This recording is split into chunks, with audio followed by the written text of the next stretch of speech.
स्वागत है आपका हमारे चैनल नितेश तिवारी लर्निंग पर। तो आज आपका मिड टर्म एग्जामिनेशन, आपका मॉर्निंग शिफ्ट का एग्ज़ाम हो चुका है, जिसमें आपका मिड टर्म एग्जामिनेशन 2023-24 है, क्लास 11th और हिंदी का एग्ज़ाम आपका था।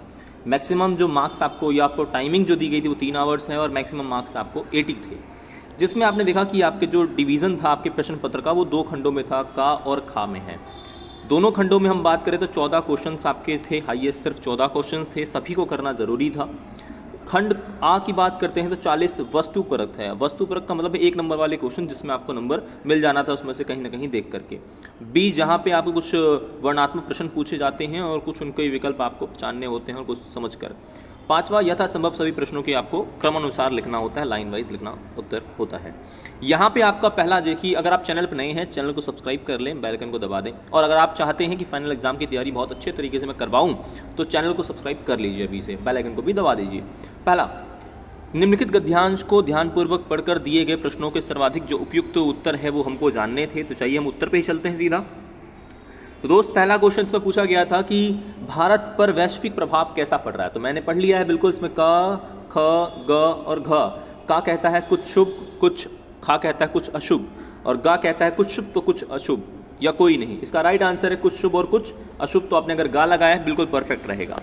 क्वेश्चन नंबर 2, उपभोक्तावाद ने कैसी जीवन शैली को विकसित करा है एक प्रकार से। का, खाओ पियो और मौज करो, खा, खूब उपयोग करो, गा, खूब खरीदारी करो, या घा, कुछ मत करो। देखिए इतना सिंपल है कि अगर आपने पैसेज पढ़ा है तो आपने देखा होगा खूब खाओ पियो he is the right answer है। 3, भारतीय संस्कृति में किसको महत्व दिया गया है। का, भोग को, खा, त्याग को, या गा, भोग और त्याग में संतुलन को, या घा, भोग और त्याग में संतुलन बनाने को। देखिए मैं घा पे चलूंगा क्योंकि संतुलन बनाने की बात करता है, क्योंकि भोग भी एक प्रकार का त्याग ही होता है, ये आपका पैसेज कह रहा है, तो हम लोग संतुलन की बात करेंगे, इसलिए राइट आंसर घा रहेगा। क्वेश्चन नंबर 4, भारत में किसको अधिक सम्मान दिया जाता है। का, धनी लोगों को, खा, धन का त्याग करने वालों को, गा, गरीबों को, या घा, सभी को। देखिए धन का त्याग करने वालों को पैसेज के अनुसार है, जैसे हमने गौतम बुद्ध मतलब सिद्धार्थ की बात सुनी थी, कैसे उन्होंने सब कुछ राजपाट अपना त्याग दिया, तो आज वो भगवान बन गए, ईश्वर बन गए, है ना। तो सम्मान हमारे समाज में मिलता अवश्य है। 5वां, पाश्चात्य जगत पर किसका अधिक प्रभाव है। का, उपभोक्तावादी संस्कृति का, खा, सादगी का, गा, दिखावे का, या सभी का। इसका राइट आंसर रहेगा आपका, देखिए इसमें अब सादगी तो नहीं हो सकता, इसलिए सभी तो नहीं हो सकता, तो उपभोक्तावादी जो संस्कृति है उसका एक प्रकार से हम प्रभाव देख सकते हैं, राइट आंसर का रहेगा। क्वेश्चन नंबर 6, उपभोक्तावादी संस्कृति में कौन सी भावना दबती जा रही है। का, परोपकार की भावना, खा, आपका त्याग की भावना, गा, अहिंसा की भावना, या घा, उपयुक्त सभी। देखिए बिल्कुल जो उपभोक्तावादी संस्कृति है उसके कारण ये तीनों चीज़ें ही दब रही हैं, इसलिए हम उपयुक्त सभी पे जाएंगे, इसका मतलब घा इज द राइट आंसर। इस नई संस्कृति ने मनुष्य को क्या बना दिया है। का, मशीन, खा, हिंसक, गा, स्वार्थी, या घा, उपयुक्त सभी। देखिए यहाँ पे आपका जो पैसेज कह रहा है वो मशीन कह रहा है मनुष्य को, ठीक है, तो राइट आंसर का रहेगा। क्वेश्चन नंबर 8, उपभोक्तावादी संस्कृति में सबसे अधिक दुर्गति किसकी हुई है। का, नारी की, खा, पुरुष की, गा, पशुओं की, या घा, पक्षियों की। इसका राइट आंसर है नारी की, ठीक है। क्वेश्चन नंबर 10 इस पैसेज का, तो उपभोक्ताओं को किसके लिए जागरूक बनना बहुत ज़रूरी होता है। तो का, लाभ के प्रति, खा, अपने अधिकारों के प्रति, गा, संस्कारों के प्रति, या घा, कर्तव्यों के प्रति। राइट आंसर अपने अधिकारों के प्रति, ठीक है। गद्यांश का उपयुक्त शीर्षक कौन सा हो सकता है, क्या हो सकता है। देखिए इसमें 2 हो सकते हैं, या तो का लगा दीजिए उपभोक्तावादी संस्कृति, या फिर पाश्चात्य संस्कृति, ठीक है, नई संस्कृति और भारतीय संस्कृति, ये दोनों तो बिल्कुल गलत है, ठीक है। तो यहाँ पे आप लगा सकते हैं उपभोक्तावादी संस्कृति, वैसे इसका क्योंकि उपभोक्तावाद का बहुत ज़्यादा बात किया गया है, तो आप अगर का ही लगा दीजिए तो बेस्ट रहेगा। क्वेश्चन नंबर आपका 2 इसमें था, जिसमें हमें पद्यांश पढ़ना था, पहला गद्यांश था, तो इसको पढ़ करके फिर आपको आंसर देना था। चलिए हम आंसर पे चलते हैं। तो पहला क्वेश्चन कहता है कि सतरंगी संसार कवि को मोहित ना कर सका, क्यों नहीं कर पा रहा है कवि को मोहित। क्योंकि सांसारिक के प्रति उसका लगाव नहीं है। खा, मोहकता उसको मोहने में असमर्थ है, उसको केवल अपने सिद्धांतों से प्यार है, वह संसार को तुच्छ समझता है। देखिए यहाँ पे आपने अगर पैसेज पढ़ा होगा तो एक प्रकार से जो कवि है वो अपने आप को दिखाने का प्रयास कर रहा है कि वो बिल्कुल इसका मतलब ज़्यादा उसको फ़र्क नहीं पड़ता। तो अलगोविद की इसका राइट आंसर जो रहेगा कि जो संसार की जो चीज़ें हैं, या आप कवि अपने सिद्धांतों से प्यार करता है, ये भी राइट आंसर इसका हो सकता है। तो हम लोग गा पे चल लेते हैं कि कवि केवल अपने सिद्धांतों पे चलना चाहता तो इसलिए उसको मोहित नहीं कर सका या मोहने में असमर्थ था। ठीक है, क्वेश्चन नंबर आपका सेकंड है कि कवि को जीवन में क्या रास नहीं आया। का, कष्टों से भरे मार्ग पर चलना।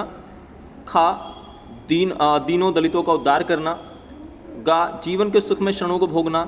आजीवन वेदनाओं को विष का पालन करना। कवियों को क्या रास नहीं आया। देखिए, अब कवि की जब हम बात करते हैं तो यहाँ कवि जो है वो सुख में क्षणों को भोगना उसको रास नहीं आ रहा है। आई थिंक अल्गोविद कि कवि कह रहा है कि मैं सुख में जो क्षण है उसको नहीं भोगना चाहता हूँ, तो इसका अल्गोविद थर्ड। ठीक है, और कवि कहीं ना कहीं से अपने आप में ये भी बताने का प्रयास कर रहा है कि वो इससे उसको फ़र्क नहीं पड़ता, तो अल्गोविद की सुख में जो क्षण है उसको मतलब नहीं है उस चीज़ से। ठीक है, तो गा पे हम लोग चल लेते हैं। तीसरा है कवि का विश्वास, हर एक का भाग्य अलग होता है इसलिए संसार में डैश। तो कोई धनी है, कोई निर्धन है, कोई परिश्रमित, कोई आलसी है, कोई जीवन में सुख भोगता है, कोई दुख भोगता है, कोई संपन्न होकर भी सुखों से वंचित है। मेरे ख्याल से इसका होगा कि कोई अपने जीवन में सुख है और सुख भोगता है, कोई दुख भोगता है, तो इसका राइट आंसर गा रहेगा। क्वेश्चन नंबर 4, कवि को अपने जीवन की विशेषता क्या है कवि की। तो कष्टों को, पीड़ाओं को मुक्त जीवन, दुखियों के दुख दूर करना, निराशाओं के आश्रय देने वाला जीवन, डूबते को डुबाने वाला, भूखे को मारने वाला और दुष्टकार युक्त जीवन। क्रांति खा कहता है कि क्रांति का बिगुल बजाकर मातृभूमि को समर्पित। इसका कोई मतलब ही नहीं है। इसका राइट आंसर देखिए ये रहेगा कि खा रहेगा, क्योंकि दुखियों को दुख कर और दुख दूर करके निराशाओं को आश्रय देने वाला है। क्योंकि आपने अगर पढ़ा होगा तो कवि यहाँ पे ऐसा कहने का प्रयास कर रहा है, आप पढ़ना सही से। ठीक है, क्वेश्चन नंबर 5 आपका है कि कौन सा जो शब्द है वो कंचन का पर्यायवाची नहीं है। स्वर्ण है, कनक है, रजत है या हेम है। इसका राइट आंसर रजत होगा, क्योंकि ये तीनों ही कंचन के पर्यायवाची हो गए, तो रजत अकेला है, तो राइट आंसर गा रहेगा। क्वेश्चन नंबर 6 जिसका बिल्कुल बहुत इजी था कि सब्ज बाग कैसा शब्द है। तत्सम है, तद्भव है, देशज है, वितेजस है। इसका राइट आंसर है खा, तद्भव है। जिसने तद्भव लगाया है परफेक्ट है भाई। क्वेश्चन नंबर 7 आपका है कि कभी क्या पीते पीते जीवन भर चलता रहा। का, पानी। खा, मदिरा। गा, हलाहल। घा, दूध। यहाँ हलाहल है। ठीक है, कभी बहुत दुखी है, निराश है, तो हलाहल हम लोग कहेंगे। ठीक है, राइट आंसर आपका इसमें है। क्वेश्चन नंबर 8, शैल शिखर श्रृंगों में कौन सा अलंकार है। अनुप्रास अलंकार है, यमक अलंकार है, श्लेष अलंकार है, उपमा अलंकार है। इसका राइट आंसर रहेगा अनुप्रास अलंकार है। तीसरा देखते हैं। पहला कहता है कि भाई तीसरा क्वेश्चन हमारा है निम्नलिखित प्रश्नों को ध्यानपूर्वक पढ़कर सर्वाधिक उपयुक्त विकल्प वाले उत्तर को चुनना था। तो देखिए इसमें जनसंचार माध्यमों का संबंध किससे है।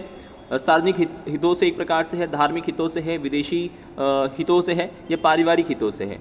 तो देखिए जो हम लोग बात करते हैं जनसंचार का जो माध्यम होता है वो सार्वजनिक हितों से होता है, तो इसका का आंसर सही रहेगा। दूसरा है कि गांव की पंचायत बैठक किस प्रकार के संचार का उदाहरण है। समूह संचार, जनसंचार, अंतर्व्यक्तिक संचार, अंतःव्यक्तिक संचार। इसका राइट आंसर है समूह संचार है भाई, सब बैठ के चर्चा करते हैं।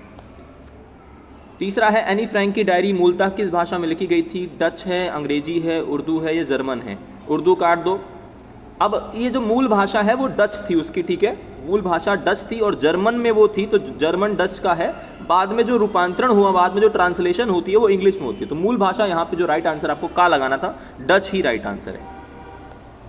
क्वेश्चन नंबर आपका 4 जिसमें शब्द, ध्वनि और दृश्य तीनों कहाँ इकट्ठे हो जाते हैं। टीवी में, रेडियो में, वायरलेस में, या इनमें से कोई नहीं। भाई टीवी में होते हैं यार, आपको शब्द भी होते हैं, दृश्य भी होते हैं और ध्वनि भी होती है।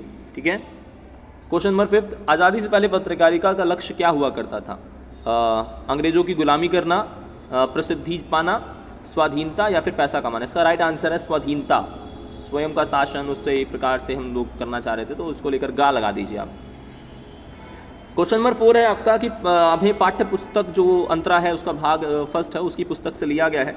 अब इसमें हमें देखना है कि सूरदास, पहला क्वेश्चन है कि सूरदास किस भाषा के कवि थे। तो क्वेश्चन है आपका ऑप्शन है का अवधी भाषा, खा मैथिली भाषा, गा ब्रज भाषा, घा खड़ी बोली। देखिए ब्रज भाषा और हिंदी भाषा मतलब आपके जो सूरदास है उसके हैं, तो उसका राइट आंसर गा रहेगा। गोपियाँ सेकंड है, गोपियाँ किससे ईर्ष्या करती थी। का कृष्ण की गायों से, कृष्ण की बांसुरी से, गा राधा से, घा नंदलाल से। इसका राइट आंसर है कृष्ण की बांसुरी से। ठीक है, कृष्ण की बांसुरी से करती थी।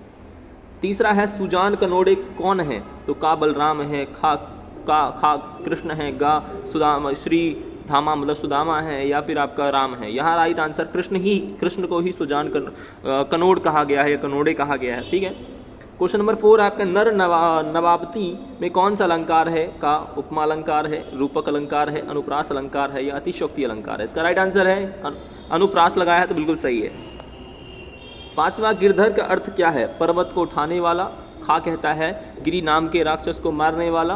गा कहता है पर्वत के नीचे सोने वाला या गिरी नामक औषधि लाने वाला। इसका राइट आंसर है पर्वत को उठाने वाले को ही गिरधर कहा गया है, मतलब कृष्ण की बात की जा रही है। का आंसर सही रहेगा। क्वेश्चन नंबर 5 था, फिर से गद्यांश है, उसको ध्यानपूर्वक पढ़ना है, उस पर आधारित जो प्रश्न है सर्वाधिक उपयुक्त उत्तर वाले विकल्प का चयन करना है। चलिए आप पढ़ लिया होगा, इसका आंसर बताते हैं। पहला, उपयुक्त गद्यांश किस पाठ से लिया गया है? का जो ये देखिए हमें देखना पड़ेगा ना कि कहाँ की बात कर रहे हैं। देखिए यहाँ पे कुछ चीज़ ऐसे समझ जाते हैं हम लोग। यहाँ पर देखिए एक तो मुंशी है, ठीक है जी, थोड़ा यहाँ से, और क्लर्क की छटनी। तो ये जो काम है नहीं मिल पा रहा है, तो थोड़ा सा ये आपका जो है वो दोपहर का भोजन है, ठीक है। उपयुक्त जो गद्यांश है, टॉर्च बेचने वाला है, दोपहर का भोजन है, ईदगाह है या दरबार है, तो इसका राइट आंसर है दोपहर के भोजन से लिया गया है। अब वहाँ सेकंड है घर की स्थिति। अब आपको तो याद आ गया भाई घर का भोजन है, तो घर की स्थिति कैसी थी? का दयनीय थी, खा विलासितापूर्ण थी, गा सुंदर थी, घा सज्जा से पूर्ण थी। राइट आंसर दयनीय। भाई खाने के लिए भी कुछ नहीं था, सज्जा कहाँ से हो जाएगा? राइट आंसर का रहेगा, दयनीय थी। तीसरा है कि निम्नलिखित कथन कारण को पढ़कर सही विकल्प चयन करना है। अब कह रहा है कि नौकरी से छटनी होना आत्मसम्मान की बात है, और आर कहता है कि विदेश में व्यापार करना छटनी होती है। देखिए यहाँ पर देखिए बहुत सिंपल है कि आपको अब यहाँ पे करना था कि यहाँ पे देखिए ना तो व्यापार की बात विदेश की बात है और ना ही सम्मान की बात कहीं है पर की गई है, तो दोनों ही मैं कहूँगा दोनों गलत हैं, ठीक है। कथन आ और कथन आर दोनों ही गलत हैं, खा लगा देंगे हम इसका, ठीक है। पैबंद किस पर लगे हुए हैं? देखिए पैबंद की बात जब कर रहा है तो देखिए आपको यहाँ से देखना था कि जो पैबंद लगाया हुआ है वो देखिए साड़ी टंगी थी और साड़ी जिसमें टंगी थी उसमें पैबंद, तो मतलब साड़ी में पैबंद लगे थे, ठीक है। इसका राइट आंसर हो जाएगा साड़ी में पैबंद लगे थे, मतलब गा। अलमारी नहीं होगा, दीवार नहीं होगा, पैंट नहीं होगा, इसका आंसर रहेगा गा, साड़ी। पांचवा है मुंशी जी किस विभाग में काम करते थे? का रेलवे विभाग में, खा मकान किराया नियंत्रण विभाग में, गा जल विभाग में या विद्युत विभाग में। इसका राइट आंसर है मकान किराया विभाग, जिसने लगाया खा वो परफेक्ट है।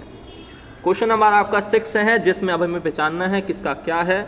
देखिए बहुत सिंपल है कि मराठा तो तलवार हो जाएगा। मकबूल के पिता यथार्थवादी मतलब वास्तविकता की बात करते थे, आर्ट्स एक कला हो जाएगी, और बेंद्रे की पेंटिंग जो मॉडर्न आर्ट है उससे हो जाएगा। तो देखिए इसका राइट आंसर हम लोग करेंगे कि पहले का फोर्थ जी 2 में है, चलो ठीक है। दूसरे का हम लोग देखेंगे थर्ड, दूसरे का थर्ड ये भी दोनों में है, ठीक है जी कोई बात नहीं। तीसरे का मराठा योद्धा हम देखेंगे, तीसरे का सेकंड केवल इसमें है, तो का आंसर इसका राइट रहेगा, ठीक है। सेकंड, बेंद्रे द्वारा कैनवस पर बनाई गई पेंटिंग का क्या नाम था? का रॉक ऑन बैंड, खा बैंगवार्ड, गा यूफोरिया। उपयुक्त में से कोई नहीं, इसका राइट आंसर है बैगवांड, ठीक है, ये इसका राइट आंसर रहेगा खा। मकबूल के लिए विंसर न्यूटन ऑयल ट्यूब और कैनवस किसने मंगवाए थे?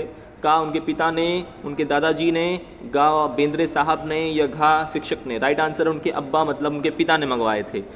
फर्स्ट, दादा की मृत्यु के बाद हुसैन किस स्थान पर बैठकर रोता था? का छत पर, दादा के बिस्तर पर, अपने बिस्तर पर, पिता के बिस्तर पर। राइट आंसर है दादा के बिस्तर, खा। पांचवा क्वेश्चन, मकबूल ने गांधी जी का पोर्ट्रेट ब्लैक बोर्ड पर कब बनाया था? 2 अक्टूबर को गणतंत्र दिवस पर, 5 सितंबर को स्वतंत्रता दिवस पर। ये राइट आंसर यार, क्योंकि 2 अक्टूबर को गांधी जी का बर्थडे होता है, जन्म दिवस है, तो भाई राइट आंसर 2 अक्टूबर ही रहेगा। छठा क्वेश्चन है, किस फिल्म का पोस्टर देखकर मकबूल को ऑयल पेंटिंग का विचार आया था? का शोले, रामगढ़, गा सिंहगढ़ या राम तेरी गंगा मैली। भाई राइट आंसर है सिंहगढ़, ठीक है। क्वेश्चन नंबर 7 कि मकबूल के कितने मित्र थे?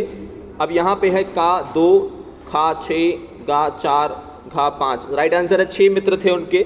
आपका जो पाठ बताता है उसके अनुसार 6 मित्र थे उनके। बाकी देखिए क्वेश्चन नंबर 7 निम्नलिखित में से किस पर एक विषय आपको मतलब प्रकार से दृश्य लिखना था? तो देखिए चांदी रात है। अब चांदी रात में आप कैसे कैसे बना के थोड़ा बहुत लिख सकते थे। उसके अथवा रेलवे स्टेशन का दृश्य था कि आप कहीं गए होंगे घूमने, तो रेलवे स्टेशन कैसा है, वहाँ का दृश्य कैसा है, वहाँ की व्यवस्थाएं कैसी है, ये सब आप बता सकते थे। ठीक है। क्वेश्चन नंबर 8 आपका समाचार पत्र का बहुत सिंपल है। यहाँ सेवा में श्रीमान आपके हिंदुस्तान टाइम्स, उनका एड्रेस लिखा, फिर विषय लिखा, फिर सभी निवेदन यह है कि इस तरह की व्यवस्था हमारे समाज में व्यवस्था चल रही है, इन समस्याओं का समाधान जल्द किया जाए, लोगों को, आम जनता को बहुत परेशानी हो रही है, साथ धन्यवाद नीचे लिखकर अपना नाम जो भी उसमें दिया गया उस प्रकार से कर सकते, बहुत ईजी है। तो ठीक है। अब यहाँ पे बसों के रखरखाव पर होने वाले मासिक व्यय पर हुई अनियमितता की शिकायत कर, शिकायत को आपको परिवहन विभाग में लिखना था, तो सेवा में श्रीमान परिवहन जो परिवहन मंत्रालय था वहाँ की आप मंत्री के बारे में लिखना था, मंत्री को लिखना था, आपको विषय लिखना था, सेम डेट वही लिखनी थी, सभी निवेदन करके लास्ट में जो भी समस्याएं बीच में थी वो बतानी, तो लास्ट में साथ धन्यवाद करके ख़त्म करना था। क्वेश्चन नंबर इसके में देखिए आपका जो ऑप्शन में दिया गया खा में कि क्रिकेट टीम का सदस्य चुनने के लिए शिक्षक की अध्यक्षता में होने वाली बैठक की कार्यसूची आपको बताया होगा। इस तरह की चीज़ें आपको इसमें लिखनी थी। क्वेश्चन नंबर 9 देखिए यहाँ पे आपका दूरदर्शन के कौन से उद्देश्य है। दूरदर्शन देखिए जनसंचार का माध्यम है और बहुत बड़े स्तर पे जो है वो वास्तविक जो एक प्रकार से नॉलेज है, न्यूज़ है, वो जनता तक पहुँचाता है, जनता को जागरूक करता है किसी मामले, किसी विषय के संदर्भ में, तो ये चीज़ आप बता सकते हैं। दूसरा है जनसंचार में फीडबैक क्या होता है। देखिए फीडबैक का मतलब है कैसा था। जब कोई भी चीज़ आप जैसे करते हो तो फीडबैक सिंपल है कि भाई अब कैसा था, किस प्रकार की संचार की व्यवस्था, लोगों को पसंद आया नहीं आया, लोगों की रुचि रही नहीं रही, तो इस प्रकार की चीज़ें हो सकती हैं। बाकी देखिए ये आपके चैप्टर से ही हैं, कुछ ऐसे क्वेश्चन आए हुए थे। ये एग्जाम का पैटर्न था। आप चाहते हैं कि फाइनल एग्जाम की तैयारी हम साथ मिलकर करें तो चैनल को सब्सक्राइब कर लो, बेल आइकन को दबा दो, ताकि आपकी मैं सारी बहुत अच्छे तरीके से चैप्टर वाइज जो तैयारी है वो मैं करवा सकूँ। धन्यवाद दोस्तों। जय हिंद, जय भारत।